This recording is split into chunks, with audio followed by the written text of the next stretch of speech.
Sahana Vavatu Sahano Bhunaktu Sahaviryam Karavavahai Tejasvinavadhitamastu Ma Vidvishavahai.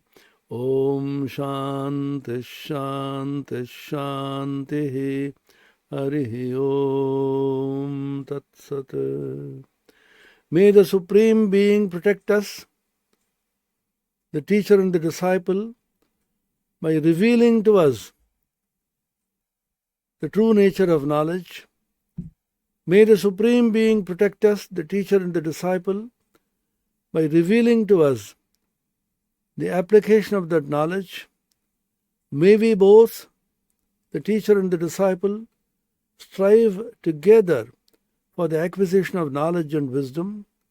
May the knowledge and wisdom that we acquire be illuminative and effective. May there be no dissension and disharmony between us. Om, peace, peace, peace. This mantra which I chanted just now is from the Katha Upanishad, of which Swami Vivekananda is very fond. This is usually chanted at the beginning of any educational knowledge exercise involving the teacher and the taught, the guru and the shishya. We are now beginning a series of talks online called Virtual, on the occasion of the International Day of Yoga, which falls on 21st of June 2024 this year. And on this occasion, we are organizing this webinar series on an important theme based on Patanjali's Yoga Sutra, namely Dhāraṇā, Dhyāna and Samadhi. When we talk about Dhāraṇā, Dhyāna and Samadhi, we should remember that it is not confined only to the Patanjali system of yoga. It is true that Patanjali systematized the yoga procedure in Ashtanga Yoga, of which the last three limbs are Dharana, Dhyana and Samadhi. But there are so many systems in India, thousands of them perhaps, in all the regions of India, dating back to several millennia, in which different techniques are used for Dharana, Dhyana and Samadhi. We have chosen certain specific, well-known systems and requested the adepts and scholars in these systems to talk about Dharana, Dhyana and Samadhi. We are extremely blessed, privileged and happy that our most revered Swami Gautamananda Ji Maharaj, the president of the Ramakrishna Mutt and the Ramakrishna Mission, who lives in the headquarters at Belur Mutt in district of Howrah in West Bengal, has given us an inaugural benedictory address, which will be broadcast to you, telecast to you very soon after my talk. I'm just telling you to introduce this subject. Dharana means fixing the mind on a certain object of worship, object of meditation. Dhyana is losing oneself in the object, the same kind of thought constantly moving towards the object of meditation. All this will be explained by the scholars and the adepts and the monks who are participating in this webinar from the perspective of their own systems. Dhyana involves a person who is meditating, the dhyata, the object on which he is meditating, dhyaya, and the process of meditation which is called dhyana. This is called triputi. In Vedanta also you have this. When you see something, you are the drashta, The thing which you are seeing is called the drishya, and the process of seeing is called darshana. When you hear something, what you hear is called the shruta, and the person who is hearing also called shrota, and what is being the process is called shravanam. Similarly, everywhere, all knowledge requires these three aspects. This is called Triputi in Vedanta. In the yoga system also you have dhyana, the process, dhyata, the meditator, and dhyaya vastu, that which is meditated upon. So dharana is one-pointedly fixing the mind on the object of meditation without wavering, and dhyana is the pravaha, the flow of a particular sajatiya pratyaya, which means same kind of thought. Pratyaya is a thought. The same thought about the ishta, of the object, continuously flowing. An example given is like the unbroken flow of oil. You must have seen when water flows from one vessel to the other vessel, there may be some breaks. When oil flows, that means a viscous liquid flows, there is a continuity of flow. So it's called taila dharavat, like a taila, like oil flowing from one vessel to the other. Niravachinna, there is no break in that flow. So mind is constantly flowing spontaneously to that object, but still there is a consciousness of the meditator that I am meditating. There is a consciousness about the object which is being meditated upon, and there is a consciousness about the process of meditation called dhyana. These three components exist when you meditate in dhyana. And samadhi, still further, the person who is meditating dhyata, he gets completely lost in the object of meditation, and the process of meditation also is lost, and there is just one in which the triputi, dhyatru or the dhyata, dhyaya vastu, that which is meditated upon, and the process of meditation, dhyana, all of them coalesce into one unbroken, homogeneous continuum. Vijnana ghana eka rasa. This is a phrase used by Bhagavan Bhashyakara Shankara, Bhagavad Pada, in the context of Vedanta. So this is called samadhi, in which the mind gets completely absorbed, and the mind at a lower level exists to some extent, but still higher levels of samadhi, mind also ceases to exist. They talk about sampragyata samadhi, asampragyata samadhi in the Patanjali system of yoga. They talk about savikalpa samadhi, nirvikalpa samadhi in the Vedanta system.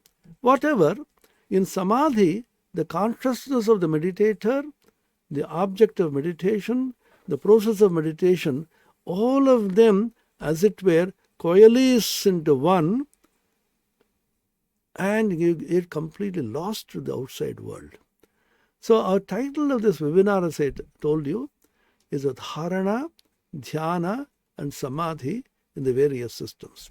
On the 15th of June, our most revered President Swami Gautamananda Ji will give the inaugural address, in which he will discuss some aspects of the Raja Yoga of Swami Vivekananda. All of you know that Swami Vivekananda spoke about the 4 yogas when he was in the West: Jnana Yoga, Karma Yoga, Bhakti Yoga, and Raja Yoga. And Swami Vivekananda used to insist that the new development in the path of yoga with Swami Vivekananda initiated the harmony or the synthesis of 4 yogas. Very humorously, he wrote in a letter about what he is teaching to the West.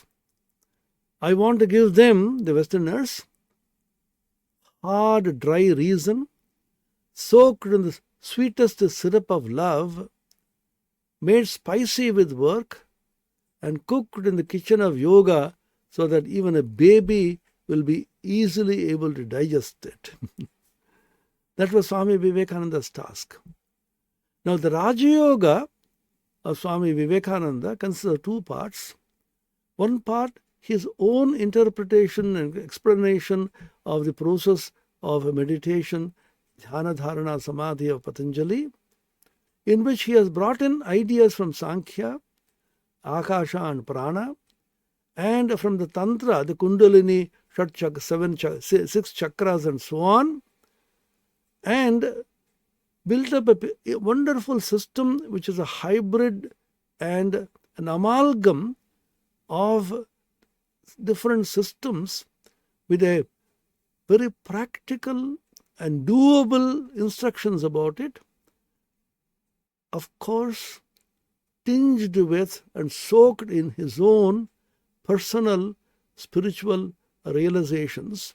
And he attained the acme of all realization, as you know, in the Nirvikalpa Samadhi, and he was brought back by Sri Ramakrishna, his divine guru, for the good of the world, to preach this truth to the world, particularly in the West.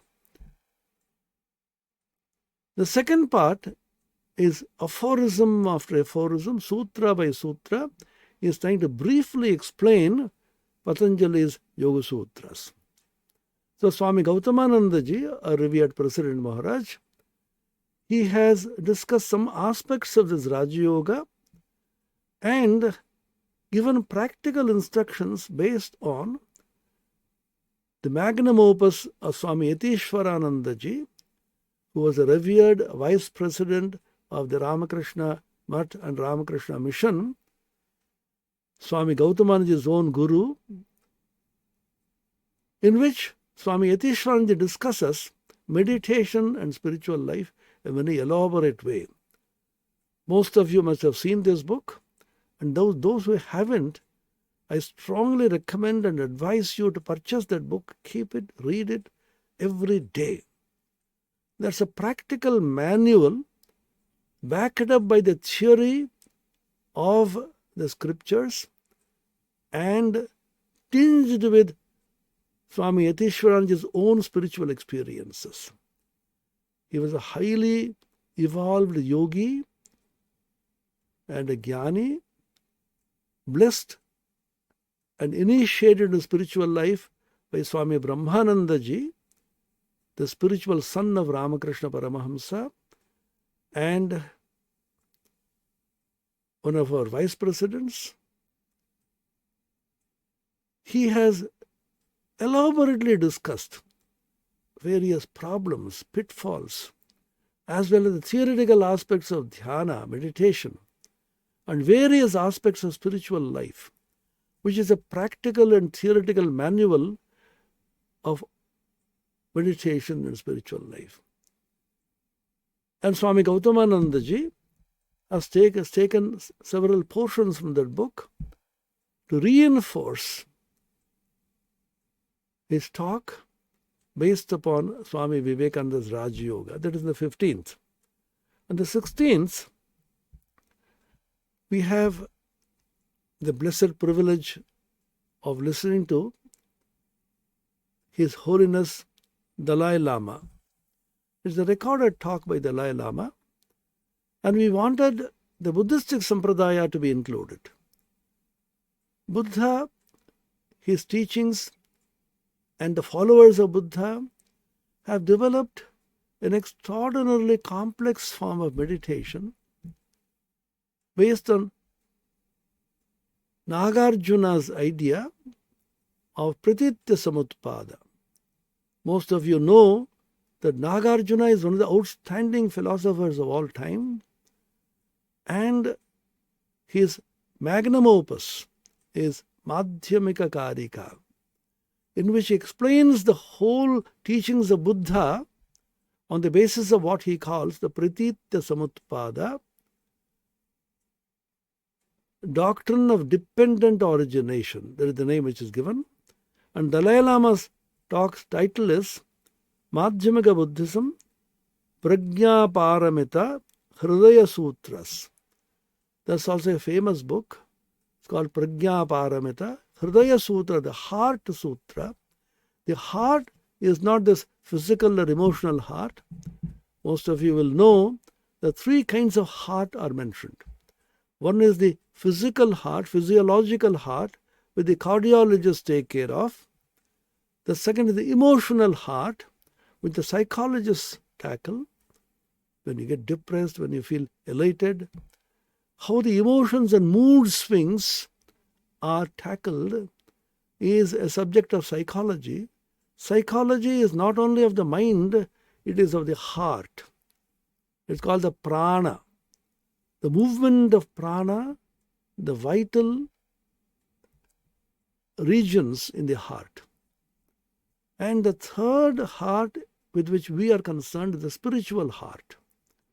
Spiritual heart is called the buddhi, not the ordinary intellect which is in the brain, but intuitive intelligence called a buddhi in the hridaya guha, in the cave of the heart. It's also called a dhi, which Gayatri Mantra talks about, dhiyo yo naf prachodayat.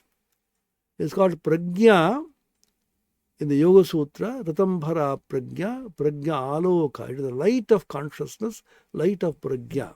It's called medha in the Vedas, the Medha Suktam, for example. So many different names are used, but the content is the same. If the Hridaya Sutras are luminous small aphorisms, the Prajna Paramita Hridaya Sutras, and these are explained by His Holiness Dalai Lama in English with subtitles for people to follow. The Vipassana meditation combined with Samadhi, focused on Shunya, leads to direct perception of Nirvana. That is the conclusion which he draws from this. Is a very illuminating talk. That is the 16th of June. And revered Swami Bhajananandaji Maharaj, many of you must have heard of his extraordinary spiritual attainments as well as scholarship. He is the vice president of Ramakrishna Mission at the moment. He has talked about Dhāraṇā, Dhyāna and Samadhi in Yoga Vedanta traditions. We requested him to give a talk on this. He is an adept in yoga as well as Vedanta. And what are the subtle nuances? What are the subtle differences, if any? So he's elaborately discussed in a more than 1 hour talk, Dhāraṇā-Dhyāna-Samādhi in Yoga Vedanta traditions. That is on 17th of June. On the 18th of June, I will speak about Dhyana and Samadhi as taught in the Bhagavad Gita. Bhagavad Gita is rich with, replete with so many verses which talk about Dhyana, which talk about Samadhi. Whatever be the chapter, 2nd chapter, 3rd chapter, 4th chapter, and so on, the Bhagavan repeatedly brings this idea of Dhyana and Samadhi and connects it with the Bhakti. For example, talking about yoga, he says, Tapas vibhyodiko yogi jnanibhyo pimatodhika karmibhyascha tato yogi tasmad yogi bhavarjuna. O Arjuna, become a yogi. Yogi is superior to a karmi. Yogi is superior to a man of action. Yogi is superior to a man who is engaged in penances and so on. Therefore, Arjuna, become a yogi. Then he ends that chapter with a very interesting verse. Yoginam api sarvesham madgate nantaratmana shraddhavan bhajate yomam same yukta tamo mataha. Among all the yogis, the greatest yogi is he or she who remembers me, worships me, meditates on me with one-pointed, unwavering devotion. Sarvesham yoginam, among all the yogis, madgatena antaratmana. Antaratma, the innermost self, the mind, senses, and the buddhi, all of them completely are surrendered to the Divine Lord. Shraddhavan bhajate, with deep shraddha and faith. he worships me, he remembers me, meditates upon me, he is the greatest of yogis. So Bhagavad Gita is replete with verses talking about dhyana and samadhi. I'll briefly talk about it in 1 hour. That's the 18th of June. On the 19th, there's an interesting topic. Dharna in yoga and Ayurveda. That will be Swami Vivekananda. His name is Mrinmay Maharaj. He is the deputy registrar of our university. Although he comes from science and engineering background, he did his PhD in Pennsylvania State University in deep learning, machine learning, management science and so on.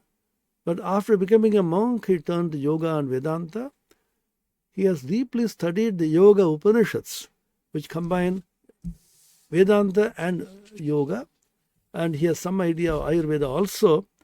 He has culled out various passages about dharana in yoga and in Ayurveda. That will be on the 19th of June.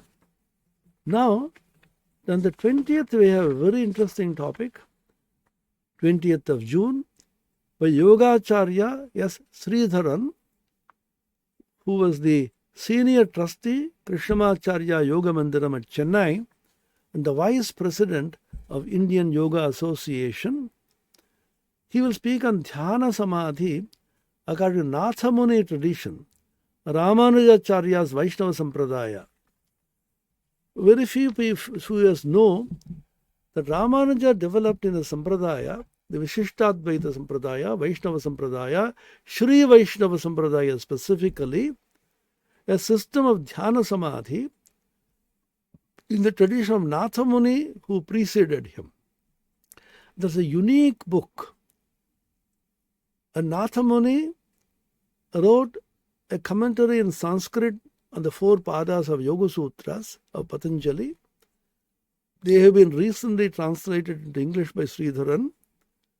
And he offered to give us new insights into Dhyana and Samadhi according to Sri Vaishnava Sampradaya, tradition of Ramanujacharya, based on Nathamuni's translation, a commentary on the Yoga Sutras.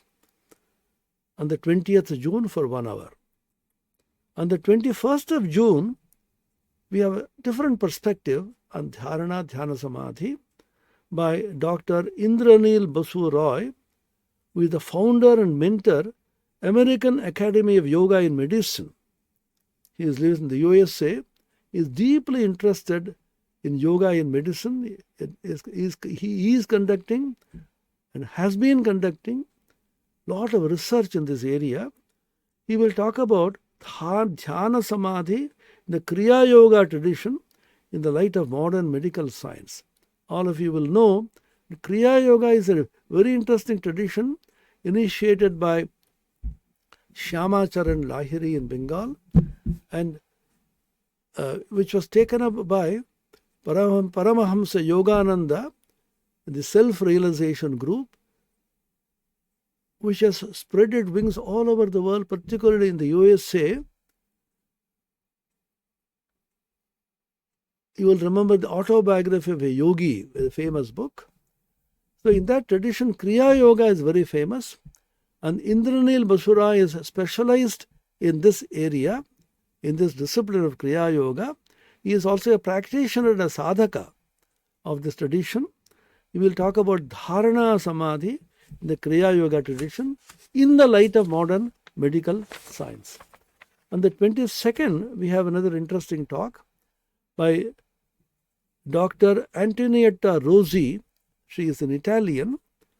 She is a professor of pedagogy and yoga at the University of Bologna and Bolzano, and the president of Sarva Yoga International, honorary president of the Italian Yoga Federation, and she has been into yoga for the last 50 years. Recently, I was in Italy to celebrate the 50 years of Italian Yoga Federation. They especially invited me repeatedly, and I went. About 400 yoga practitioners from all over Italy, some from other parts of Europe also came. we have a 3-day conference. They have been staunchly holding on to yoga tradition, teaching yoga and practicing this yoga all over Italy. It was held in Assisi, the famous place where Saint Francis attained samadhi in the Christian tradition, getting the stigmata. Stigmata are the signs which appear in your body by constantly meditating on Christ.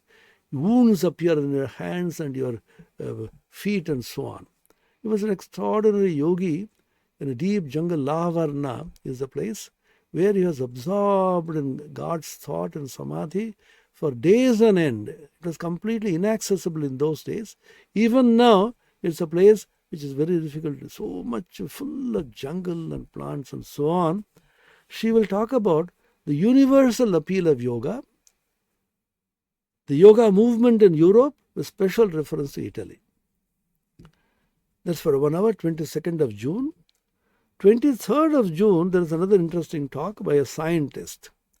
He is Dr. Madan Thangavelu, who is a genome biologist and the research director of European Ayurveda Association.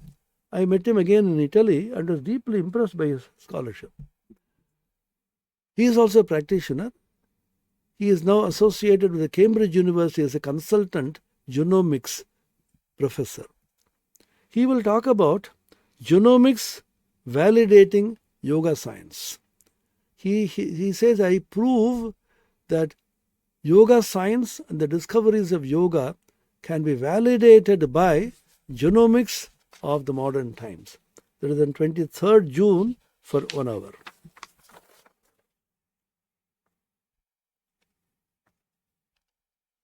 So we have talks between 15th of June up to 23rd of June on a wide variety, wide spectrum of subjects from different points of view.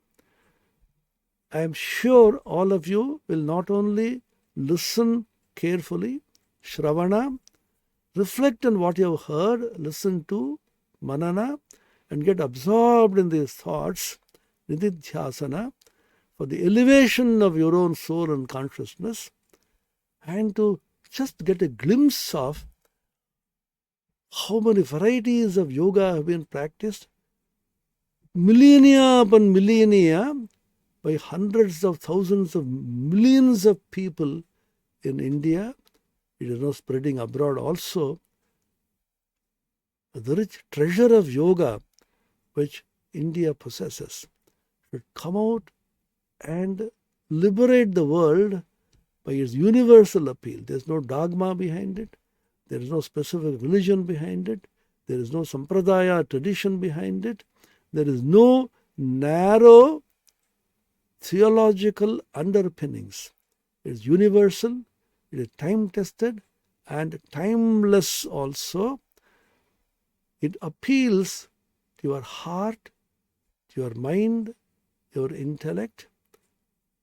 May you all benefit by the webinar series and be practitioners of yoga as well as theoreticians understanding the deeper implications of our yoga shastras, be it the Vedanta, be it Patanjali's Yoga Sutra, be it modern medicine, various traditions of bhakti, and so on. This is the invitation to all the listeners here to participate by Shravana, Manana, Nididhyasana, attentive listening, deep reflection and cogitation, and getting completely absorbed in these teachings. May all of us tread the path of yoga. I end by the exhortation of Bhagavan Sri Krishna in the Bhagavad Gita, Tasmad yogi bhavarjuna. Therefore, be a yogi. Om Shanti Shanti Shanti Harihi Om Tat Sat. Sri Rama Krishna Arpanamastu. Now will follow most revered Swami Gautamananda's inaugural benedictory address and a couple of songs on yoga rendered by Swami Sarvabhadrananda. With this, we begin this webinar series on 15th of June 2024. All these talks will be from 6 p.m. to 7 p.m. Indian Standard Time every day between 15 to 23, and the schedule is being circulated to everybody. Please do attend and benefit. Thank you so much.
Om Sthapakaya cha dharmasya sarvadharmaswarupine avatara varishtaya Ramakrishnaya te namaha. Dear friends, this is a webinar on Dharana, Dhyana, Samadhi being held during 15th to 21st June 2024, sponsored by the Inter-University Center for Yogic Sciences, Bengaluru, an autonomous body under UGC, conducted by Ramakrishna Mission, Vivekananda Educational and Research Institute. My dear friends, the subject of this webinar, sponsored by Inter-University Center for Yogic Sciences, is Dhāraṇā-Dhyāna-Samādhi. It is well known that these form the last three limbs of the Ashtanga Yoga, eight-limbed yoga, as delineated by the great sage Patanjali in his Yoga Sutras, and that these three together form what Patanjali calls samyama, which leads to the highest illumination, knowledge and wisdom of the whole of nature, both internal and external. In this inaugural talk, I will try to discuss some ideas based on Swami Vivekananda's famous book Raja Yoga, wherein he has explained the various concepts of yoga to the Western audiences authentically and in a very, very simple fashion. The restlessness of the mind is proverbial, well known and well experienced by all of us. Well known also is Arjuna's question to Sri Krishna on how to control the mind, as it appears to be next to impossible to control it. Attempt to control it is like trying to catch and control the blowing wind.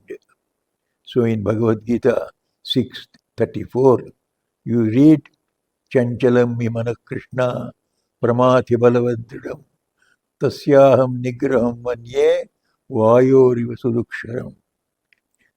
Swami Vivekananda describes the condition of a restless mind graphically in this book. In his book Raja Yoga as follows. How hard it is to control the mind. Well, has it been said, and it has been compared to the maddened monkey. There was a monkey, restless by his own nature, as all monkeys are. As if that were not enough, someone made him drink freely of wine, so that he became still more restless. Then a scorpion stung him. When a man is stung by a scorpion, we all know he jumps about for a whole day. So the poor monkey found his condition worse than ever. To complete his misery, a demon entered into him. What language can describe the uncontrollable restlessness of that monkey? The human mind is like that monkey, incessantly active by its own nature, then it becomes drunk with the wine of desire, thus increasing its turbulence. After desire takes possession, comes the sting of scorpion of jealousy at the success of others. And last of all, the demon of pride enters the mind, making it think itself as of all importance. How hard to control such a mind. In answer to Arjuna's above question, Bhagavan Sri Krishna prescribes the twofold remedy, abhyasa, practice, and vairagya, detachment or renunciation. Patanjali also states in his Yoga Sutra 112, abhyasa vairagyabhyam tan nirodha, translated as practice and detachment are the means to still the mind. What kind of practice? For how long? What is the nature of the practice? Patanjali then teaches in his Sutra 114, Satu dirghakala nairantarya satkara sevito dridabhumihi. The practice becomes firmly grounded when it is continued for a very, very long time, continuously, without any interruption, assiduously, with deep devotion. By very long and persistent and tenacious practice, the mind must be withdrawn from the external objects of the senses, which is called pratyahara by Patanjali. The next step is focusing the mind on the subject of meditation, on the object of meditation. This is dharana, fixing the mind on the object of meditation. One of the commonest and the most effective types of dharana is fixing the mind in the center of one's being, which is ordinarily called the heart, and on one's favorite deity, Ishtadevata, seated on a lotus in the heart. Hridaya Kamala Madhye Rajitam Nirvikalpam, etc. When the awakening of the heart center happens, Sri Ramakrishna says, one sees a mysterious, uncreated light of consciousness. The Ishtadevata in the heart is then seen illuminated by this light and shines with a divine splendor.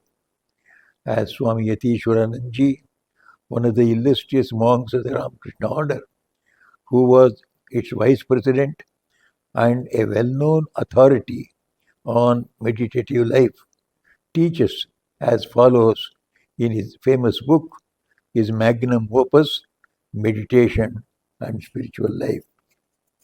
The plane of consciousness corresponding to the heart is the plane where the devotee is blessed with visions of the personal aspects of God. He sees the inner light and the luminous form of his Ishtadevata or chosen ideal. This is the chapter 18 of his book, The Path of Yoga Vedanta Synthesis. After dharana, that is, the mind getting firmly fixed on the luminous form of the Ishtadevata, comes dhyana, the mind getting absorbed in him through meditation on his divine form. Swami Yatishwarananji again says, first of all, let us think of the blissful, luminous form of the Ishtadevata. Then think of him as an embodiment of infinite purity, knowledge, devotion, compassion, love and bliss. Then think that he is no other than the Paramatman himself, the all-pervading spirit dwelling in all beings. Swami, again he continues, Swami Brahmananda used to tell us, try to meditate within the shrine of your heart. What this shrine is will be revealed to you as you continue the practice. The real heart, or Chidakasha, is in the realm of pure consciousness. You have to meditate on the Ishtadevata in that space in the heart. Swami Vivekananda's following, teaching to a small group of serious disciples in America in his inspired talks about the importance of meditation, should be constantly kept in mind by all the serious spiritual aspirants. Do not spend your energy in talking, but meditate in silence.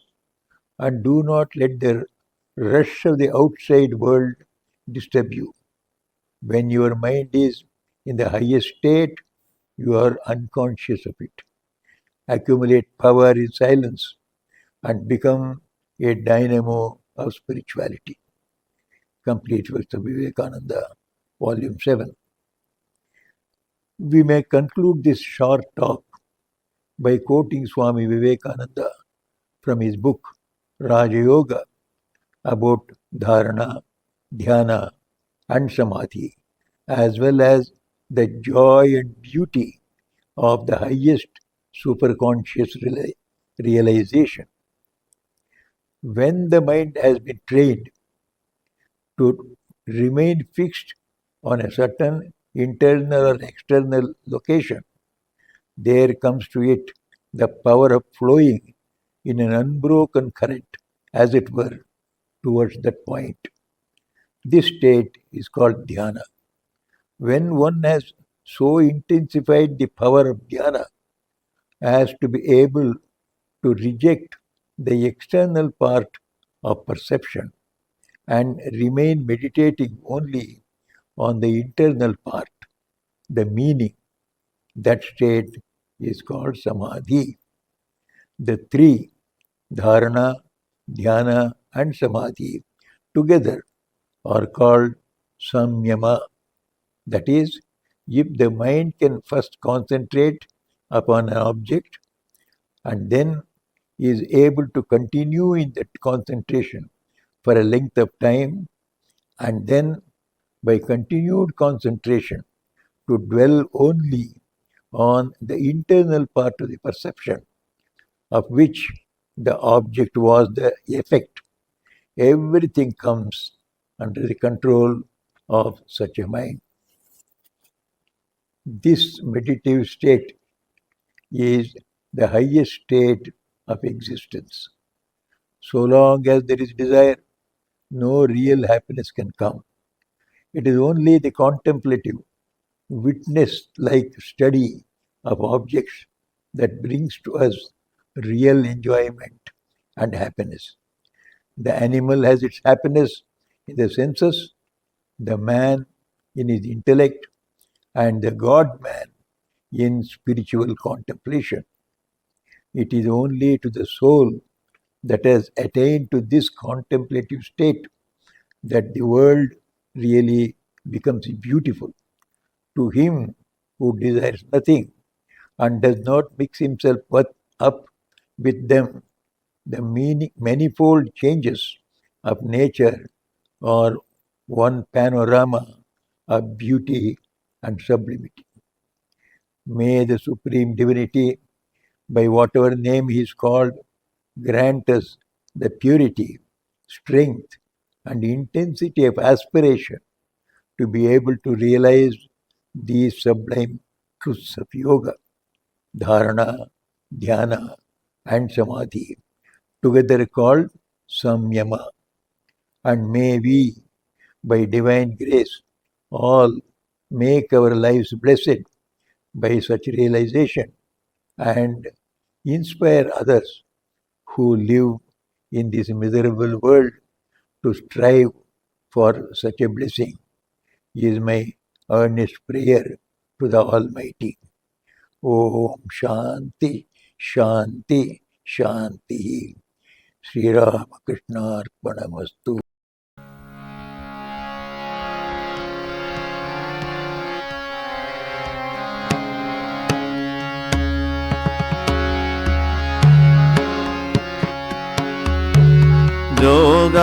যোগাসনে মহাধ্যানে মগন যোগী বার অনন্ত তুষারে যেন অনন্ত শেখর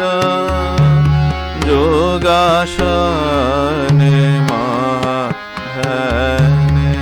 মগন যোগী বার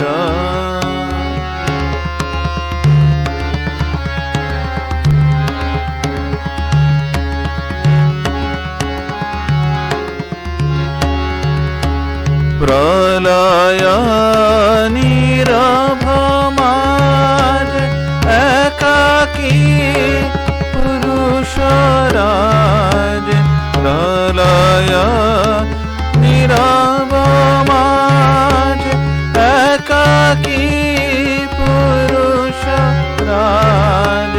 ভয়ে অগ্নি ভস্মসাজ ডাকে কালে বারা ভয়ে অগ্নি ভস্মসাজ ডাকে কালে বারা যোগাসনে মহাধ্যানে মগন যোগী বার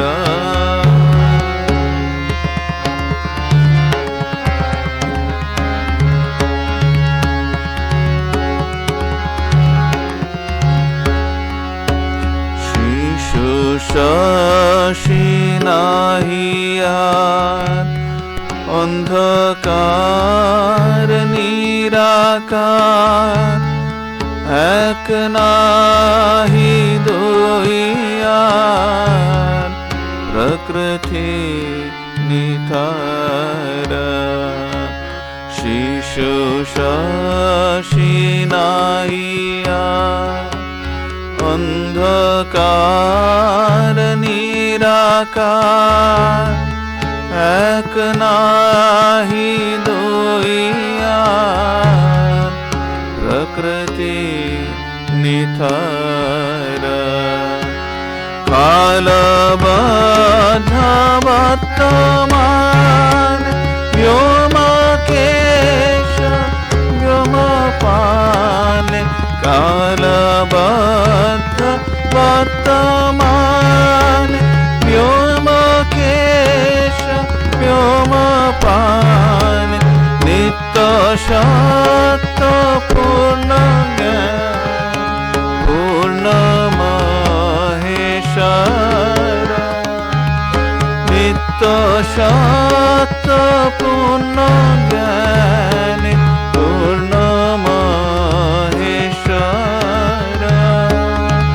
যোগাসনে মহাধ্যানে মগন যোগী বার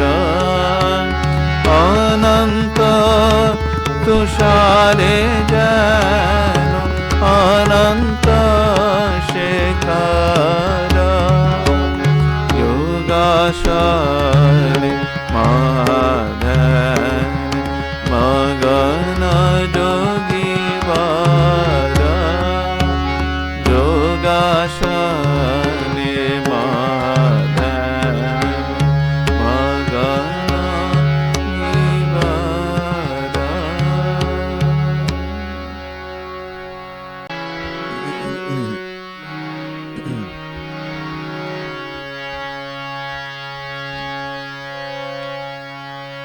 নিবিড় আধারে মা তোর চমকে অরূপ রাশি তাই যোগী ধ্যান ধরে হয়ে গিরি গুহাবাসী নিবিড় আধারে মা তোর চমকে অরূপ রাশি অনন্ত আধার করে মহানির্বাণ ইলোলে অনন্ত আধার করে মহানির্বাণ ইলোলে চির শান্তি পরিমাণ অবিরান যায় ভাসে চির শান্তি পরিমাণ অবিরান যায় ভাসে নিবিড় আধারে মা তোর চমকে অরূপ রাশি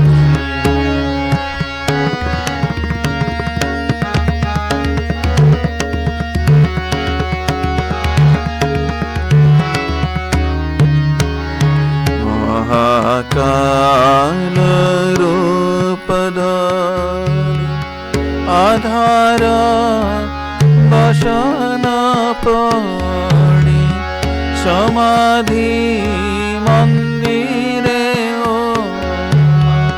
কে তুমি গো একা বসে মহাকাল রূপ ধরি আধার বসন পড়ি সমাধি মন্দিরে ও মা কে তুমি গো একা বসে অদ্বয় পদ কমলে প্রেমের অভিযানী খেলে অভয় পদ কমলে প্রেমের অভিযানী খেলে চিন্ময় মুখমণ্ডল শোভে অট্টহাসি চিন্ময় মুখমণ্ডলে শোভে অট্টহাসি নিবিড় আধারে মা তোর চমকে অরূপ রাশি তাই যোগী ধ্যান ধরে হয়ে গিরি গুহাবাসী নিবিড় আধারে মা তোর চমকে অরূপ রাশি নিবিড় আধারে মা তোর চমকে